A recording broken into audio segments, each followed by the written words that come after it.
ജ്യോതിഷം എന്ന യൂട്യൂബ് ചാനലിലേക്ക് എല്ലാവർക്കും സ്വാഗതം. ഇന്നത്തെ വിഷയം ദശാഫലങ്ങളാണ്. ദശാകാലങ്ങളും അതിനെക്കുറിച്ചുള്ളതാണ്. നക്ഷത്രങ്ങൾ അശ്വതി മുതൽ 27 നക്ഷത്രങ്ങളാണല്ലോ രാശിചക്രത്തിൽ.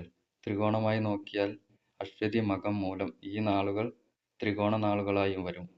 അതിൽ ജനിച്ച നാൾ ജന്മനക്ഷത്രവും മറ്റവ അനുജന്മ നക്ഷത്രങ്ങളുമാണ്.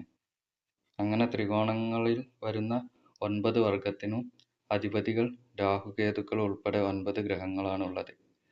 ഈ ഗ്രഹങ്ങളെക്കുറിച്ചും അതിൻ്റെ ദശാകാലങ്ങളും ദശാവർഷങ്ങളും ഒക്കെയാണ് പറയുന്നത്.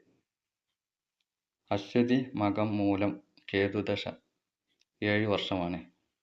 ഭരണി, പൂരം, പൂരാടം ശുക്രദശ അത് 20 വർഷം. കാർത്തിക, ഉത്രം, ഉത്രാടം ആദിത്യദശ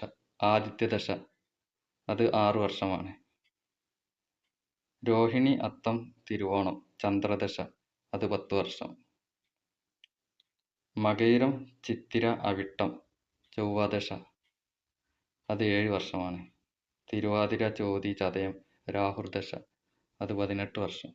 പുണർദം, വിശാഖം, പൂരുട്ടാതി വ്യാഴദശ 16 വർഷം.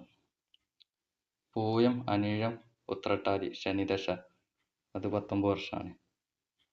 ആയില്യം, തൃക്കേട്ട, രേവതി ബുധൻദശ 17 വർഷം. ഈ ദശാകാലങ്ങളെ കുറിക്കുന്ന ഒരു പഴയ ഭാഷാ ശ്ലോകമുണ്ട്, ഒന്ന് കേട്ടു നോക്കൂ.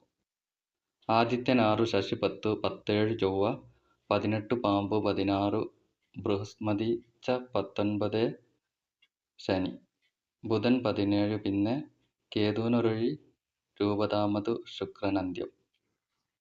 ഇതാണ് ശ്ലോകങ്ങൾ. ഇഷ്ടപ്പെടുന്നവരൊക്കെ ഒന്ന് ലൈക്ക് അടിക്കുക, സബ്സ്ക്രൈബ് ചെയ്യാത്തവരൊന്ന് ചെയ്യുക.